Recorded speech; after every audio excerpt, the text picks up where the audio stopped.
And we are live here in studio. I'm with Ian Bagg, a Canadian comic living down south, living the dream, including living the dream. I have to say that for your parents-in-law. They are lovely people from everything I've seen. Yes.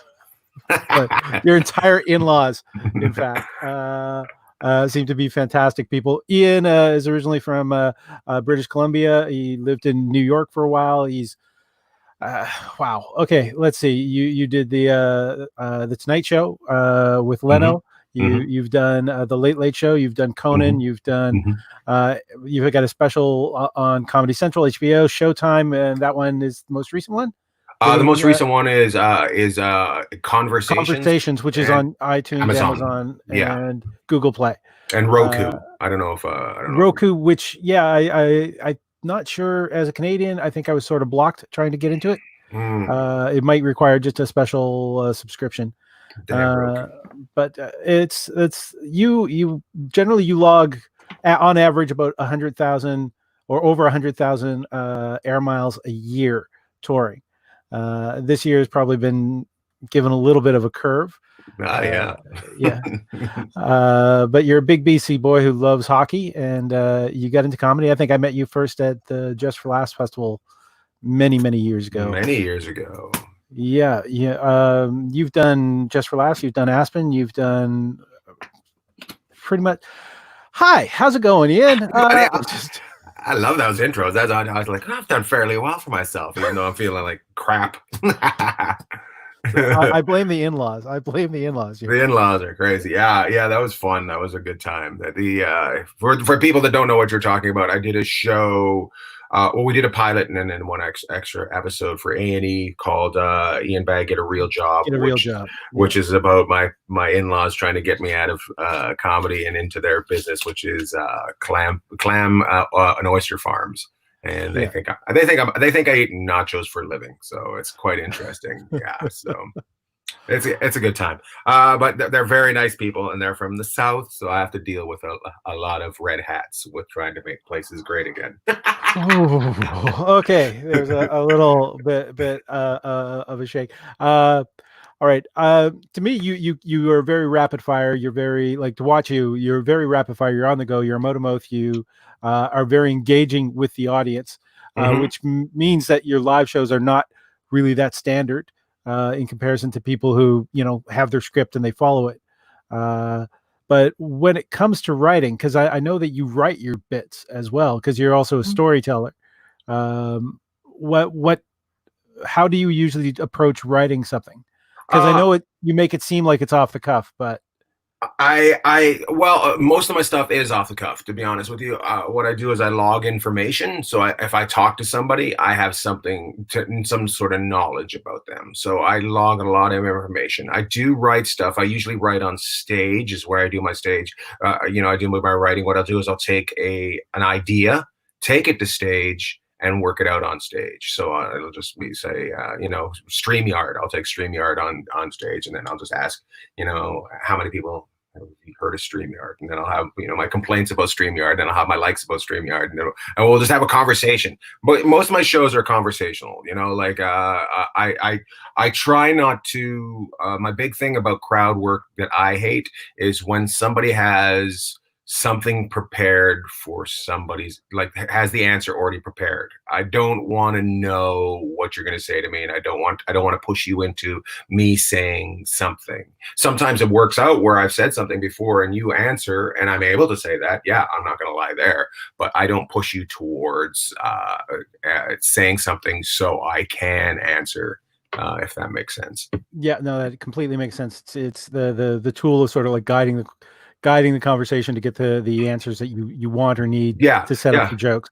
Yeah, that's not a good fun. That's not fun. That's not that's not a real conversation. No, that's sort of like a choose your own comedy show. Yeah, I understand that. All right, for those who are watching in Canada who don't know of Ian Bagg, you're kind of missing out, and it kind of really exemplifies why there's the lack of the Canadian star system, because Ian's obviously very proudly Canadian, a big hockey fan, hockey boy. Hockey Or was also that. sort Can you of see that? legit Made in made in China. made in China.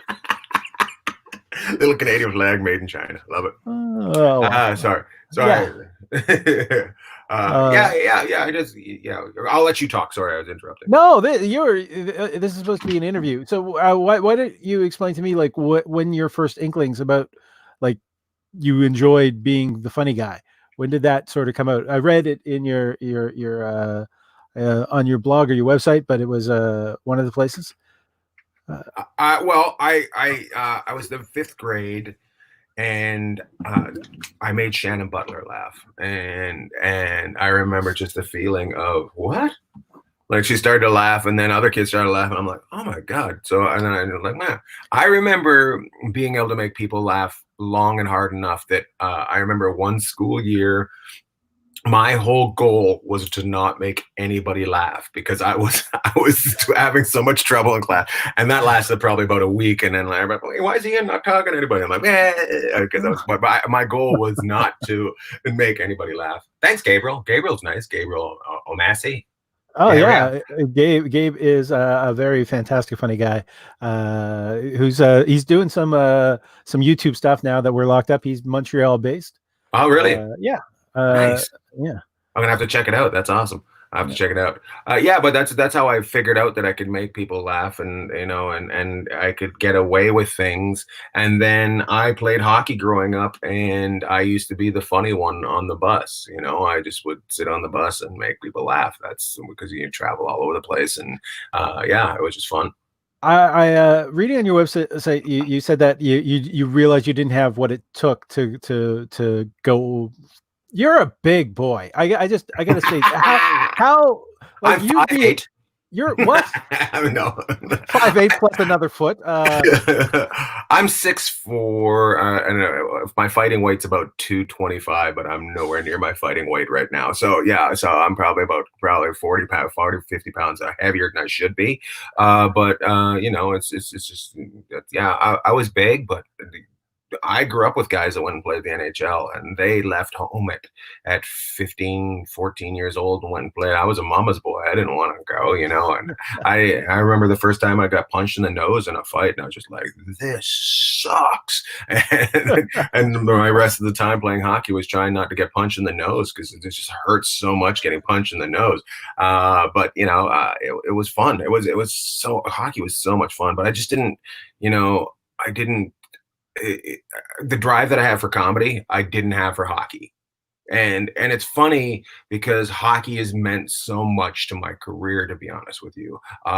When I moved to New York, like how I moved to New York is I went to the Montreal Comedy Festival. I don't know, it was the year I met you there, or another year I did the Montreal Comedy Festival on a side thing. I went there with a guy named Craig Campbell. And I was just hanging out, and there was a guy named Jimbo that owned a comedy club, the Comedy Works, and they would do shows there that they're just continuous. And every so often, they needed somebody to fill a couple of minutes because the next big star wasn't coming in. And Jimbo asked me to go on stage, and I did, I think 10 or 15 minutes. And a couple of people see me, and I got approached by them afterwards. And one of the people was a guy named Lucian Holt, who was part owner of the comic strip in New York City, with Richie Tinkin, and I can't remember the other guy's name because he was never around. But they managed Eddie Murphy and stuff like that. So they were big wigs. And he said to me, if you come down to New York City, I will put you on stage. So I was like, okay, that means I'm supposed to go to New York City. So I went from Montreal to New York with about $800 Canadian in my pocket, and lived in a youth hostel and phoned him from a payphone. And he said, yeah, I'll give you spots. And he'd pay me $20 a night under the table. That would pay for my youth hostel. And yeah, and then I ended up some guys were like, "You're Canadian, you play hockey?" I was like, "Yeah." And they got me gear, and I went and played hockey at the Sky Rink in New York City, which was on top at that point was on top of a building, like on top of a high rise. It was crazy. And then from there, I ended up coaching hockey in Manhattan and meeting a lot of friends. I ended up meeting Tim. I want to say Tim Northern, but Tim Robbins. He put me in my first movie that I was ever in because of playing hockey, and hockey, just kind of Rock the Cradle. Rock the Cradle was the first movie I ever did and got me into SAG and AFTRA, and then another movie I did one called MVP2, which is about a chimpanzee that plays hockey, and I got to be in that because I was a hockey player, and just which gave me another movie that I did. So yeah, hockey's always, even though I didn't follow it to a high level. It helped me with my career, So, and now I do all these shows for like the teams and stuff like that. So it's pretty funny. Who's the who was your biggest how can I say it, hockey star fan? Did you ever have a fan crush moment, like meeting a hockey player? Or do you remember Ziggy Palffy? So I had done a show for the Los Angeles Kings for New Year's, and 1 year, and this is like probably about 12 years back, and I did a show for them.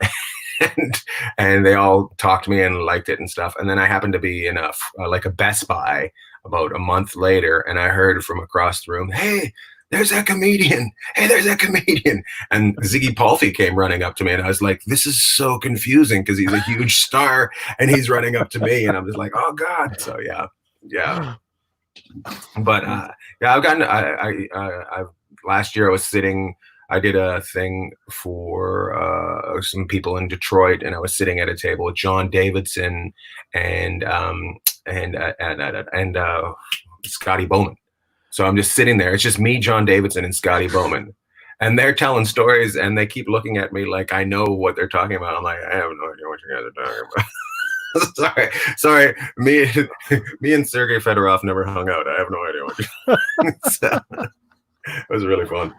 Oh man, yeah. So yeah, when I'm saying that you've been living the life, you have been living the life. Oh, way over my head. Like as a boy from Terrace, British Columbia, I'm way over my head, like just over my skis, as they call it. So my wife's gorgeous. I live in Long Beach, California, and I get to meet all these people, and it's just it's fun. And I get to do stand up. When there's not a pandemic going on, I get to do stand up. So and I mean, it was just a complete wild shot that I asked you to be on this because you're sort of out of the league of what I normally been like. I fantastic performers, everybody that I've been having on, yes, but it was like I saw that you were watching a StreamYard tutorial the same time I was, and that's me and Bagg. Yeah, I love StreamYard, and I was asking a question because I'd like to have a producer that's able to be a voice of God on my show, but they don't have that capability. So I brought it up, and they responded. I was just like, oh wow, they're responding. So yeah. So I'm glad you reached out. That's awesome. Yeah, StreamYard is the tool that I'm using to talk with you now. You're doing Around the Bagg? Yeah, it's Around the Bagg. We're going to change the name. It's basically a game show talk show where I bring 3 friends in, and I do 3 or 4 rounds of asking questions in different ways, and they have to respond, and I just give them away points for their answers. Just and the points seem fairly random. They're so random. You go as low as 20 and as high as 20,000. I've gone minus 50 all the way up to $1 billion. So and it's what you do it about 5 times a week. Right now? I'm doing it Monday through Friday. Thinking about taking her down to Monday through Wednesday. So it's just I'm using so many guests. I'm using 15 guests a week. I love hockey. It's the best. I love that hat, Rob. That's a great hat.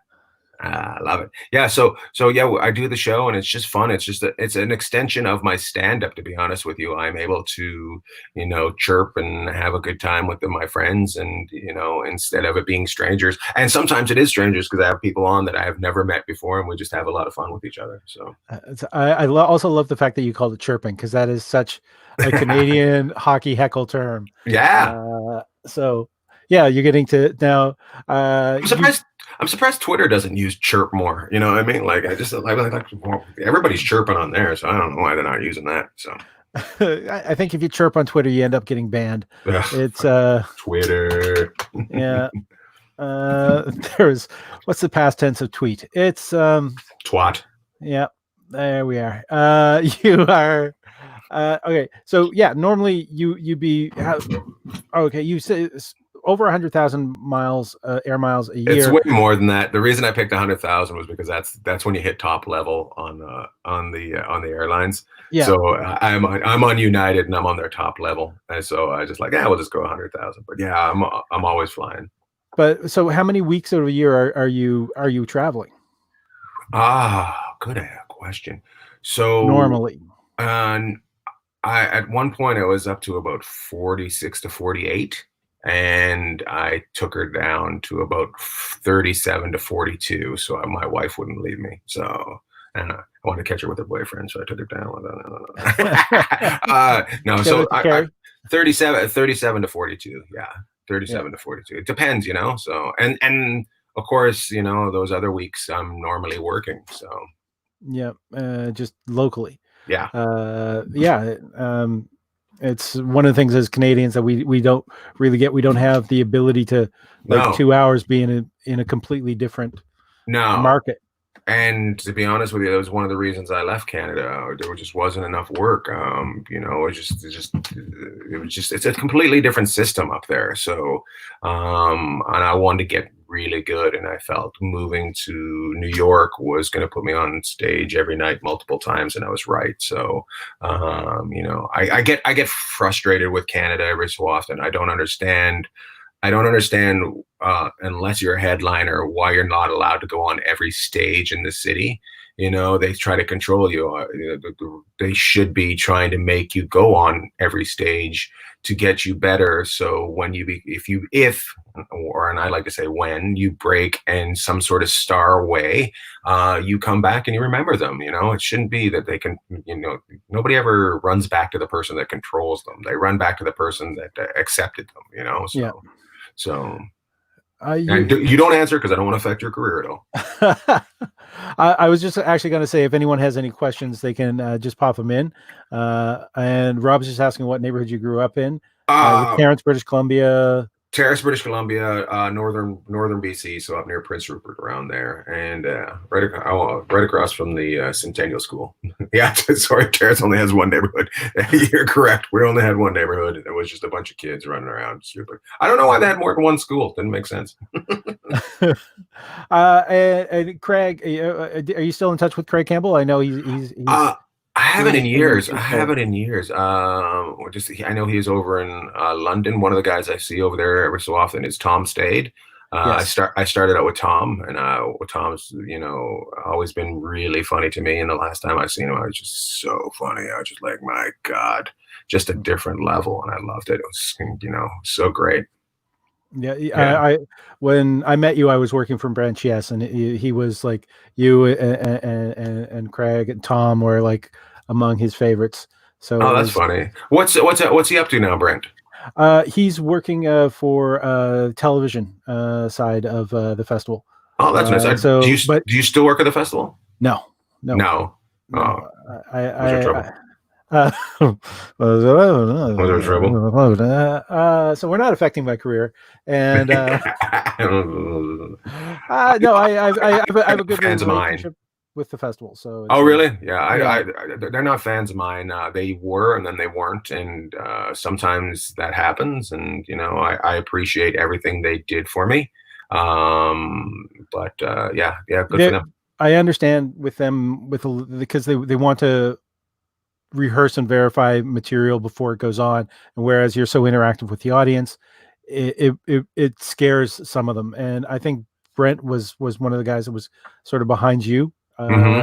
at that point, but there's only so much one producer can do. Absolutely. And you know what? And this is a hint to comedians that are out there. You know what you do. Don't let anybody change you. Like it'll affect you in certain ways, but it'll also help you in certain ways. Comedy isn't about falling in line. It's not about being the, exactly as this, it's cookie cutter. I did a show not too long ago, about 3 or 4 years ago, called Last Comic Standing. And Season 9, and you were in the top 5 finalists. yeah, I was disqualified in the finals, to be honest with you. But because of that, because of he they said I'll go back a little bit. So when I first started doing stand up, they'd come out and see your show. The people that book these things would come out and see your show. They would take notes of what you do and ask you to do that. And I did that with Conan, and I did that with a lot of shows.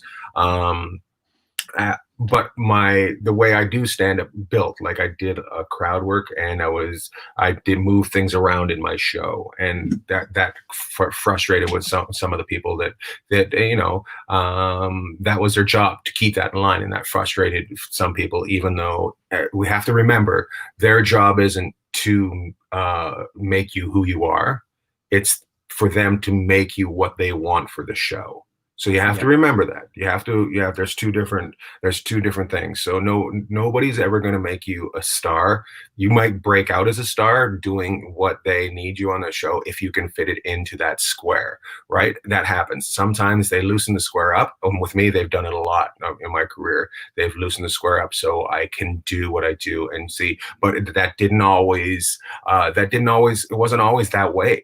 There was a lot of, no, you can't do that. No, you can't do that. So, hey, Peter.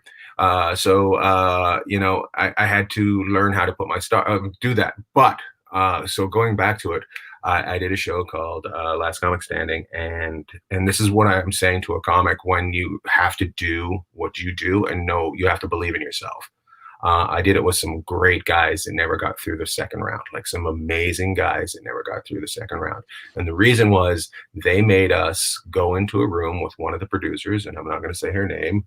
I'm not going to say that it's Wanda Sykes. We went into a room and they taped it, and it was one person, and you had to do your show for that one person. Stand-up isn't about doing it for one person. You will send yourself into a tailspin and never pull out of it. And my friends did that, and they were able to. They weren't able to pull out. I knew what was going on, and I just said, "No, I'm not doing it for you." And they said, "You don't want to do your show?" I said, "Nope." And they said, "Well, we're going to give you notes and teach you and tell you how to do things." I'm like, "No, I got this. I've been doing it long enough. I can do this." And they were angry with me, and then they understood, and they let me get through it. And I just went on, did what I did, and we were able to move on to the next round. So you got to stick. And to be honest with you, I had been in my career for quite a while. By that time, I was able to have the confidence to go, I know what I'm doing.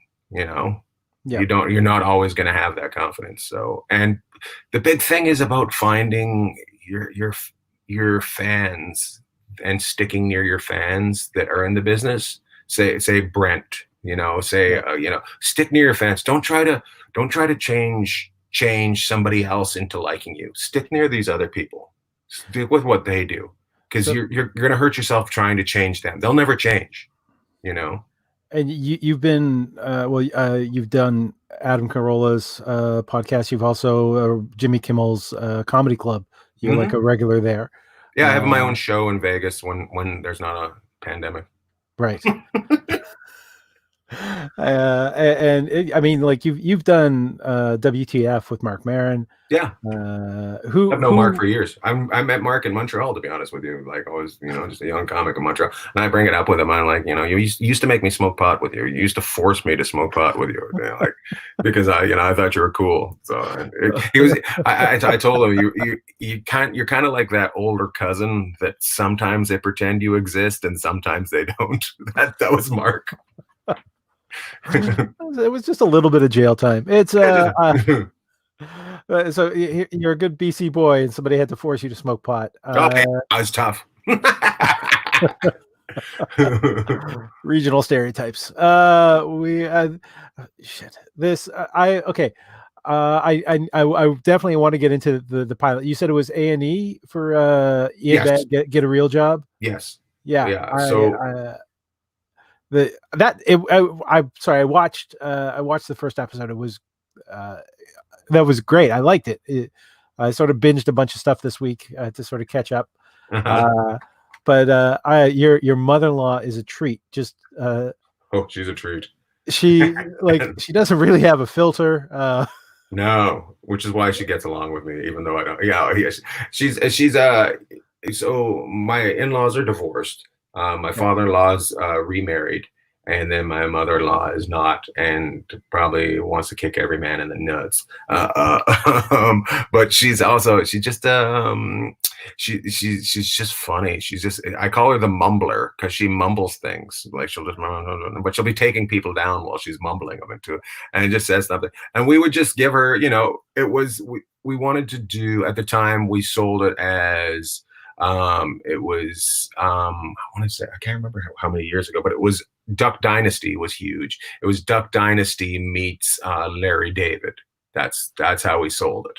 So right. and they were really funny. We just give them an idea and they go for it. They're all just so funny. They're just, we're able to record. I shot off my thumb with a crossbow in the middle of it. No, so it was a good time. It's just stupidity. And sadly, it came down between us and Wahlburgers, and they chose Wahlburgers over us. Is what happened. Which happens. I understand. Marky Mark was not in our family. I blame my brother-in-law for not being Marky Mark. Yeah, your brother-in-laws were harsh. They're harsh. Like they didn't hold back. When you said you gave them an idea and they ran with it, these were marathon like this. They were sprinting and marathon at the same time. Like they It didn't let was. go. I remember one of the funniest things. One of them said. I just said I said something about Bell's palsy, and then we were filming something, and then one of them said, "What if you get Bell's palsy?" Just remember, how do you remember that? Like, I'd said that about a week ago, and what if you get Bell's palsy? How are you going to take care of my daughter? Yeah, my sister. I was just like, oh, With just a droopy face. yeah. Yeah, it was really fun. That guy, it's kind of like my stand-up. I like that kind of that would be my sitcom there, which was, and I proved that I can do that. Sadly, it wasn't that the timing wasn't right or whatever, and show business is a business, and not every business succeeds, but at least I got a chance to try, so. Yeah, and it's I mean, it's a fully produced show. It's obviously polished. It's not like somebody is following you around No. with the camera and holding the. Oh, they spent money on that. They Yeah. spent money on that too, for it to be everybody but us, but they spent money on it to make that show, and yeah, it was a lot of fun. Now you moved to New York with $800 in your pocket. You were staying at youth hostels. How long were you in New York before you actually started coming back to Canada, or did you like? You made the move? Did you how was your apartment set up back in British Columbia? I left my apartment. I was just like, I'm gone. Like I had lived with a girl. We had broken up, and I didn't go immediately after the Montreal Comedy Festival. I went back to Vancouver, kind of took care of some stuff, came back out, did Jimbo's place one more time, got the money, and took off to New York with no real, just like a dreams and enough innocence and enough drive that here we go. And I ended up living in the youth hostel for 3 months. I lived in the one youth hostel for 3 months, and I ended up what stopped me from living in the youth hostel is I came back to Canada, worked a little bit, and in that time, the reason I had to come back to Canada was Lucian had taken care of me and liked what he's seen of me, and he one night he came up to me and he said, the people from Conan are coming in. It was Paula, and I can't remember his name. There's another guy, Paula. I can't remember their names, but I should remember somebody that changed my life's names. But they're coming in for an audition for Conan, and what's going to happen is we don't know if they're going to be on time. So I'm going to put you on right before the audition. Like, you're not on the schedule. I'm put you on that schedule, and we're going to have you go on right before. There's a chance they'll be on time, so they will see you. You'll end up auditioning for Conan O'Brien. They showed up on time. They seen me, and they came out and talked to me afterwards and said, "We'd like to give you the show." And I was like, "Huh. Well, I'm an illegal alien." And they said, "Oh, we'll help you. We'll help you get your. We'll help you get your work papers." So they helped me get my work papers. That's how that happened. And then I ended up. But I had to come back to Canada after Sure. that 3 months and be in Canada while all my work papers were being done. And so I went back and worked around. And yeah, And if anyone from the INS is watching, this is completely fictional story. right. No, And no hoax. it's also 20 years later. So if Yeah. I dare you to find that work papers.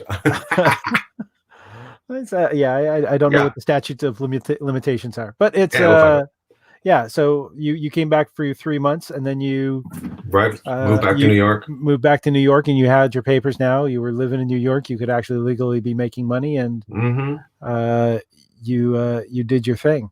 Yeah, and Um, when I came back, Craig and Tom and some other younger guys were at the time younger guys were all hanging out, and we realized that we couldn't get by the older guys.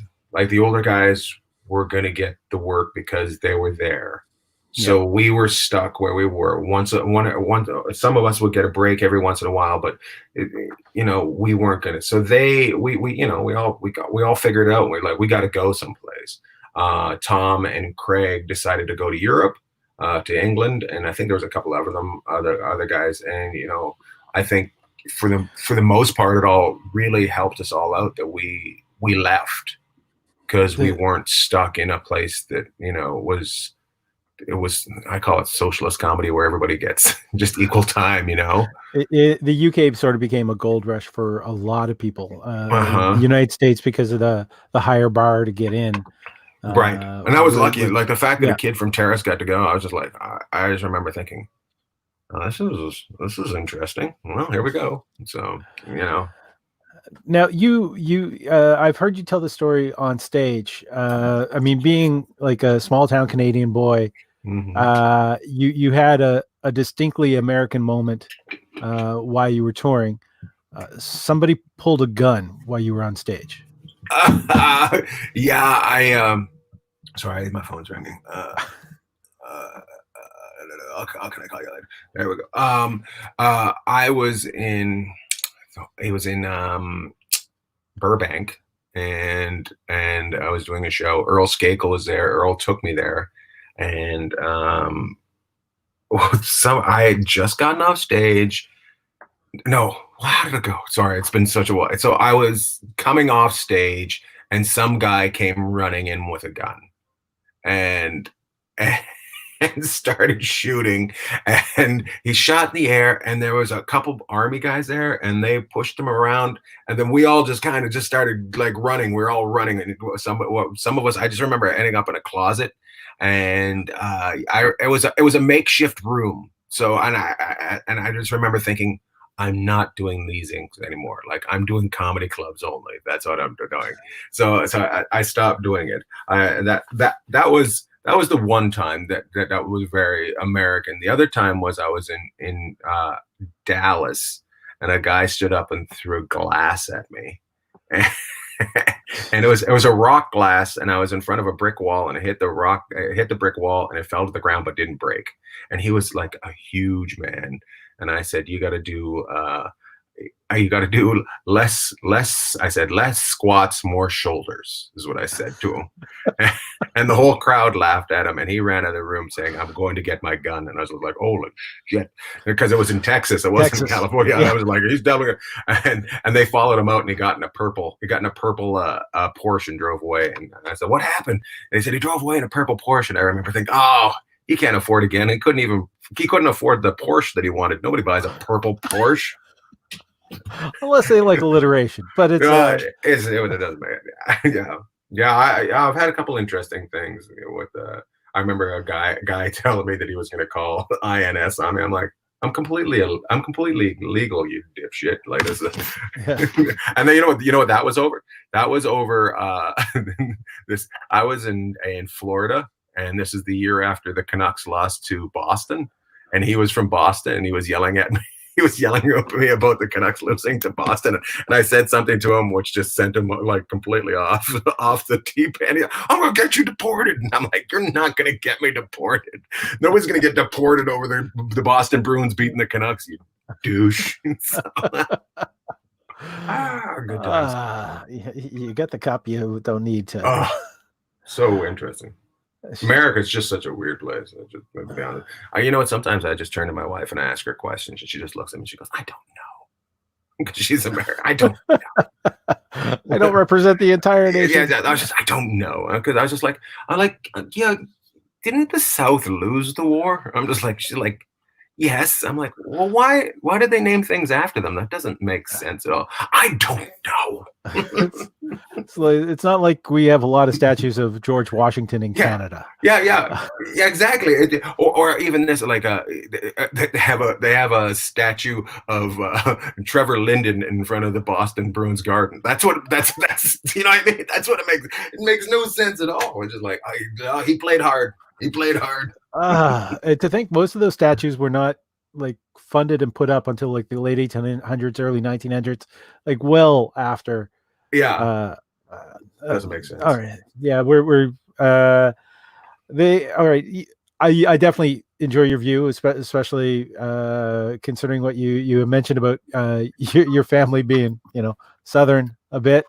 Oh, they're hilarious. I love teasing them. They're so great. Like they're all they're a lot of law enforcement and stuff. So I love it when they put up the Blue Lives Matter. I go, just blue lives.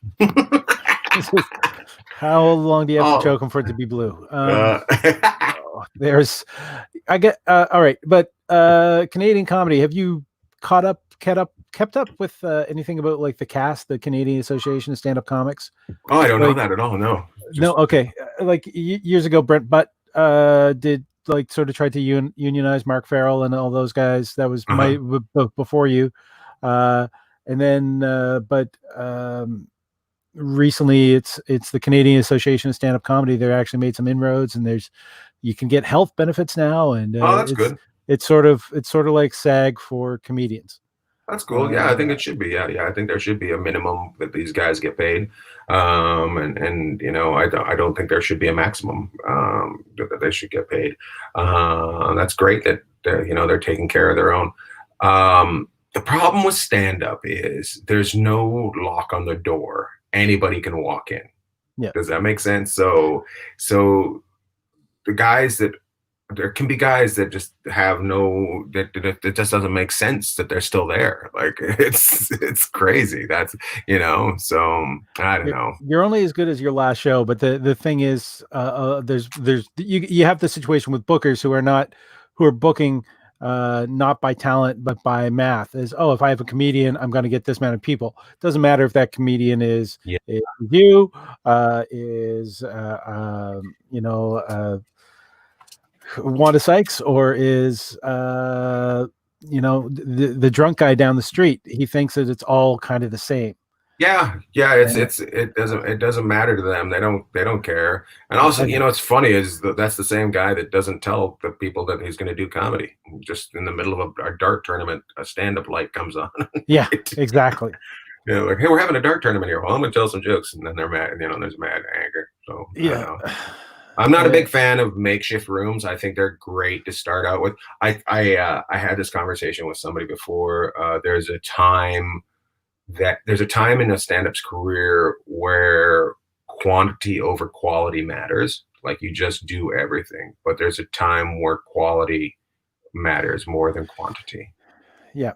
Most definitely. There's those hammer toss rooms that you kind of need to where you're finding your voice, because you're listening to yourself, no one else is, and then you got and it's also I hate to say it, but doing stand up where everybody hates you is like being in the military when they make you have to hold a log in the ocean for 12 hours. It's the same thing. You have to be able to fight your way out of those things and learn how to fight your way out of those things, because there's nothing worse than seeing a guy that you paid money for not be able to answer, when are you going to be funny? Yeah, I did a Christmas show with Dave Nystrom. I don't know if I should mention this story, but it was the two of us, and it was it was a makeshift in a bar room, L shaped. So we were at the corner of the L. There was two different Christmas parties, and one of the companies was just told that their Christmas bonus was us. No Yeah, way. the owner really loved comedy, so he bought dinner and drinks for his staff, and they were waiting for checks. And My God, that's a Christmas bonus for him. That's not a Christmas bonus for his staff. That's a Christmas bonus for him. Yeah. What a dick. Yeah, and that was the environment we had to go up into. It was. Yeah. I'm sure you had to say apologize a lot. I had a woman come up on stage and try to undress me, so that was a interesting portion. Did you let her? I would have let her. I was like, all right, here's the other 2 inches of your Christmas bonus. Love it. Yeah, stand up is not easy, man. It's not, and it's not just perfect gigs. That's the other thing that people have to realize. It sadly, being in a stand up, it's being told that you're not funny. It's being told that you're offside for whatever reason. It's people misunderstanding things. It's about getting your the amount of times you do well, your consistency up. You know, I mean, it's all about it's a lot of learning. You know, so I can't wait until this all starts up back again, and I have to start from the bottom again. That's going to be fantastic. My God. Looking down here, I'm looking down here. I haven't been sitting in this. I haven't sat in this in a couple of years. I found Eddie Mio's. Remember Eddie Mio as a goaltender? Yeah. I just found his business card. That's awesome.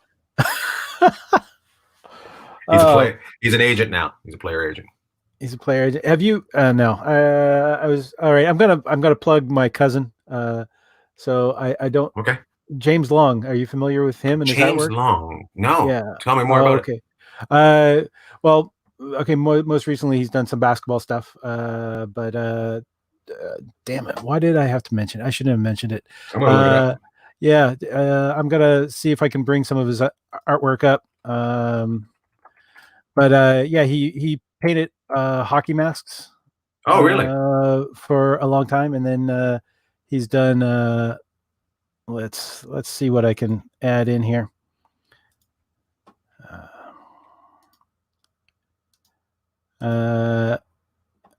He's actually he's my cousin's son, but there's a huge age difference between me and my cousin, so I call him my cousin. Let's get up there to the right thing. Boom. Yeah. So there we are. So this is some of his some of the actual masks. But does he do mostly Maple Leafs guys or what? I'm gonna have to put on my glasses to see a little bit better. Absolutely, best way to do it. He was living in Toronto for a long time, but yeah, that's great. He's done military and firefighters as well, and I'm just there. Goalie mask right up. Go there right now. Go one up. There you go. Let's see, goalie masks. There you go. That's the one I was on, I think. So,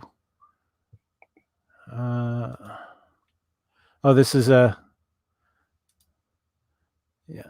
that's for nice. Bonavista. But let's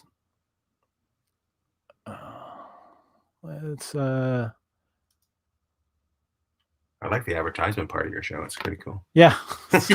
Also, if anyone wants to try stream, it's this Stewie Griffin. I see the Stewie Griffin one. I see that one. So for Quebec Minor Hockey League. That's great. That's awesome. Yeah. But he also did some stuff with the Raptors. Oh, really? Yeah. So let's see. Any of those other ones? The Spidey mask. Let's for those who remember Carnage.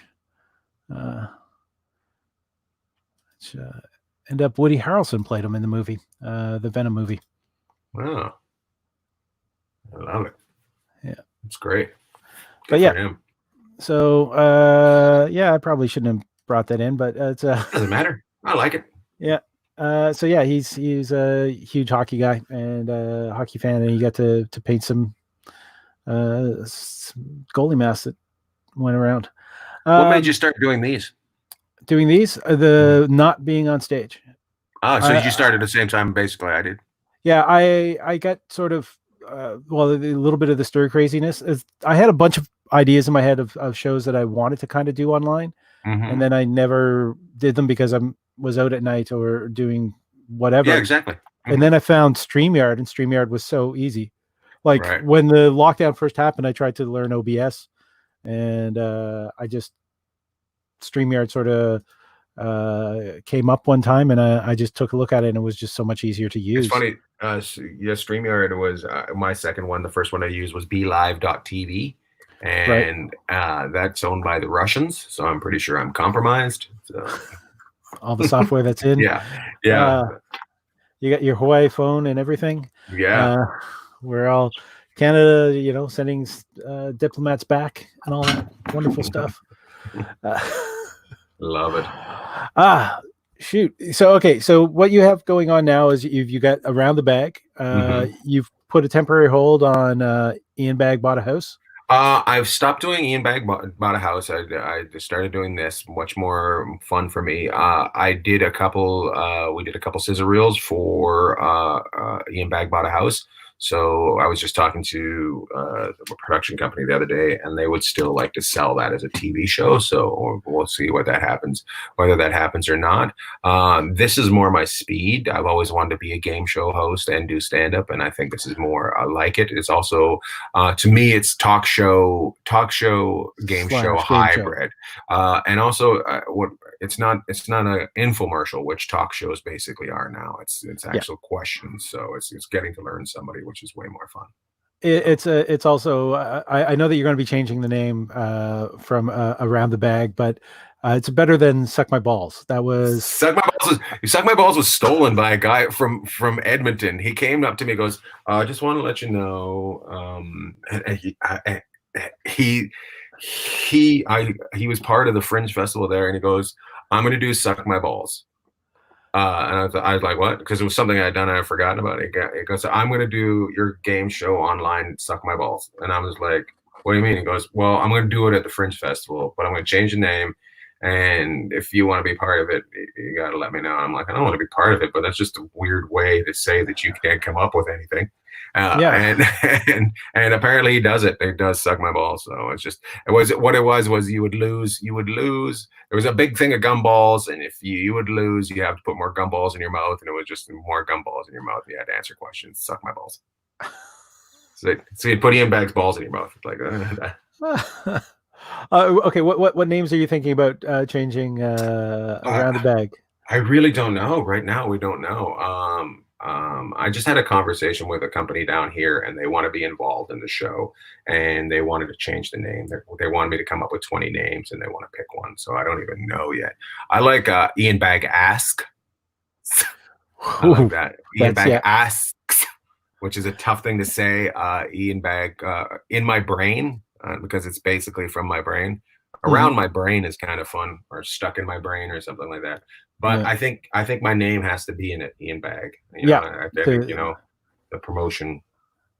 to definitely I'm doing a game show as well. So I'm doing three different types of shows. What's your game Uh, show? I'll steal my it. yeah, it's been live for over 8 years, and so I finally just brought it online since the lockdown.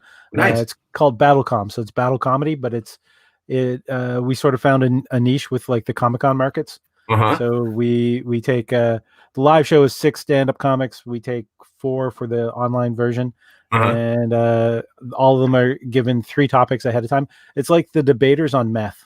Oh, that's awesome. So they punch each other in the face with jokes. The audience votes for which one is the funniest because it's like a debate except it's not about being right.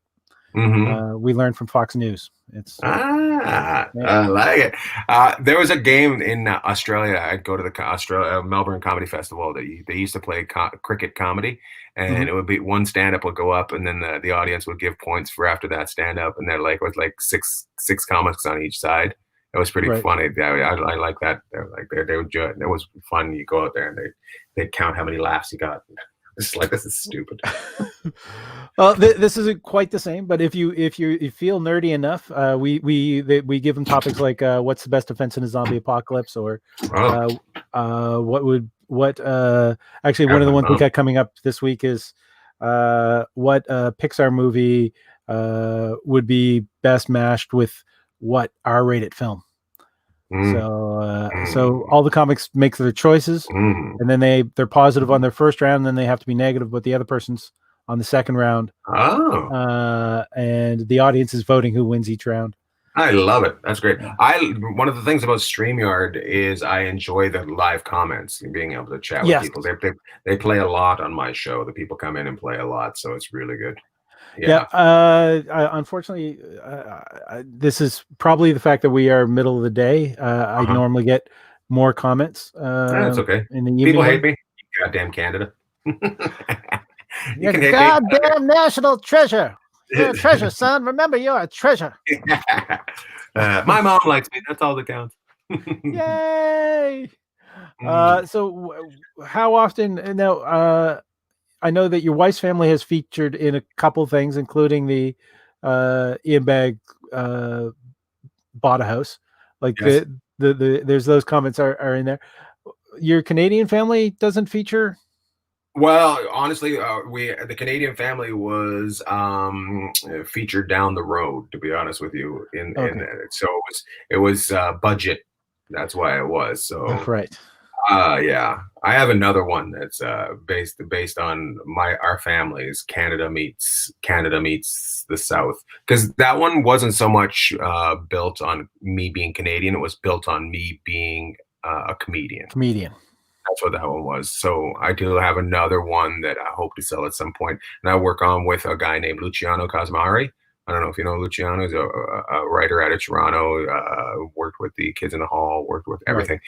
Writes everything that's on Canadian TV that is a Is he award married show. To to yes, super Christina Von Hagen? yes, Yeah. yes, Yeah, I yeah. know. Okay. They're great people.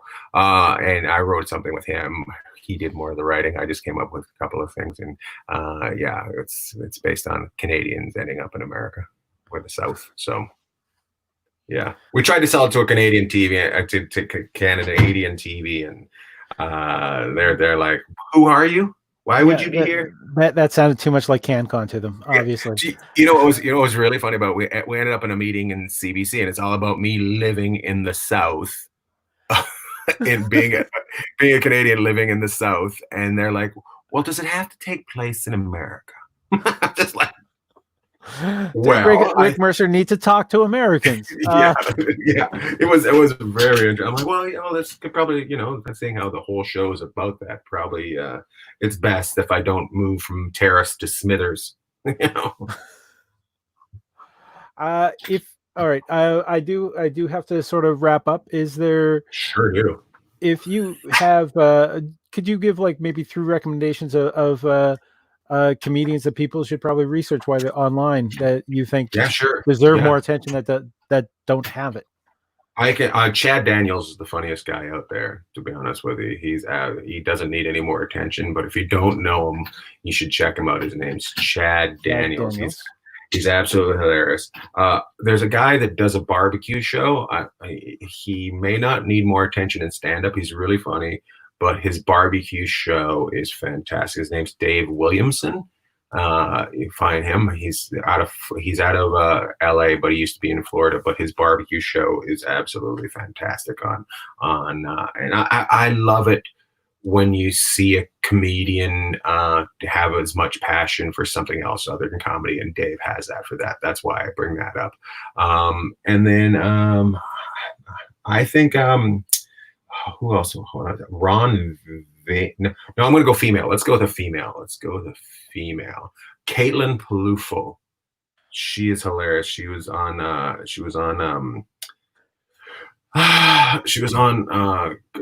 Colbert, but she's still at the beginning of her career. But I think she's really funny, really offside, and just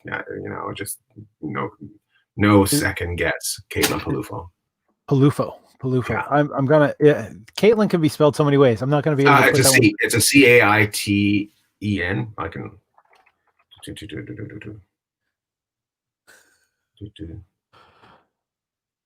Damn it! I was looking so slick for a little while. Caitlin Palufo or Palufo? Alufo. That's funny. Caitlinpuffo. Pellufo.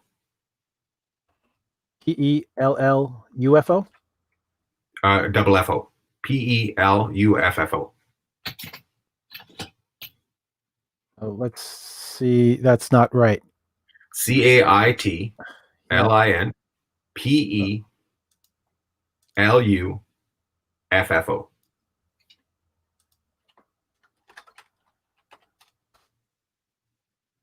All right. Yeah, there she is. And also Reggie Steele. One more guy, Reggie Steele. I have Reggie open for me a lot. And the reason I have him open up for me a lot is because the crowd loves him so much. I have to do work after him. So I love it when I have to work after somebody. My big thing that when comedians say, well, what does it take? I say a feature or a middle comedian, the only thing that you should be doing is trying to make the headliner hate you. Yeah, Yeah. making the headliner hate you because they can't follow you. That's what a featured comedian should be doing. I love Chuck Byrne because like he Chuck was very Chuck is I got to like we do 2-man shows or I'd middle for him and he always encouraged me to make it as rough on him as possible. Yeah, so, my God, yeah.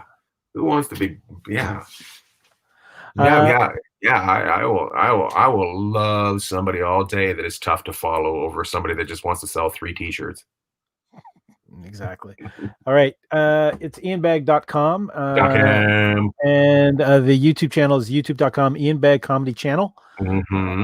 So check out his stuff. You're going live, well, currently 5 nights a week with Around the Bag. There's a bunch of older stuff on that. And also, he's got a great section of media on his website. And you can also keep up to date with everything Ian has going.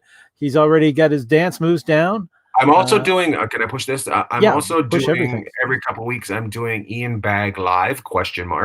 Which is me doing stand up via Zoom, and I pick up to 50 people to be in the room, and then everybody else gets to watch via my website.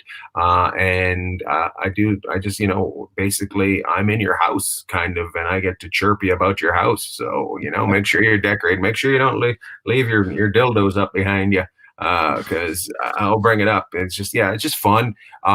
First of all, I say to you, it's not stand up. Doing it on Zoom is not stand up.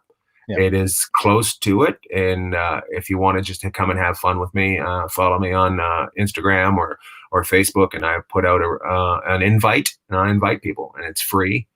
People are allowed to tip if they want, but they don't have to tip. I know we're all going through it tough right now, and I just want to make you laugh.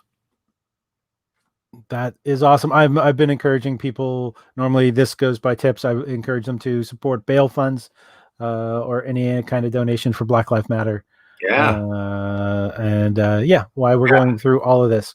And it's not all lives matter. It's Black Lives Matter. It's about Black Lives Matter right now. Okay, come on, people. Yeah, it's everyone knows all lives matter. It's just people need a reminder that Black Lives Matter as well. So that's the big thing. I'm just gonna stop it like this. Treat people the way you'd like to be treated. There's nothing wrong if you're supposed to get arrested. You're supposed to get arrested. You're not supposed to get killed. You're supposed to get arrested. So treat people the way you want to be treated. All right. And as far as defunding the police, I think we need to do that. But my brother-in-law, who's a policeman, said one thing that made me laugh. He goes, people can't even tell their neighbors to turn down their music. You're not going to get rid of the police.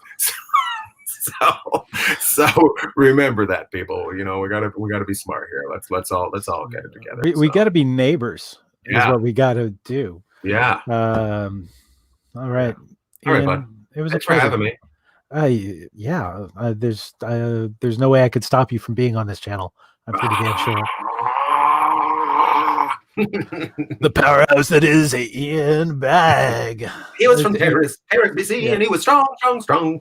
And I kind of noticed as I was prepping everything, you're the only comedian who has the same letter count that I do in names. Oh, So well, I guess we're going to Mars together.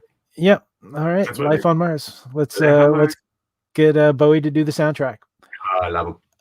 All right. You take care. You too, bud. Thanks so much.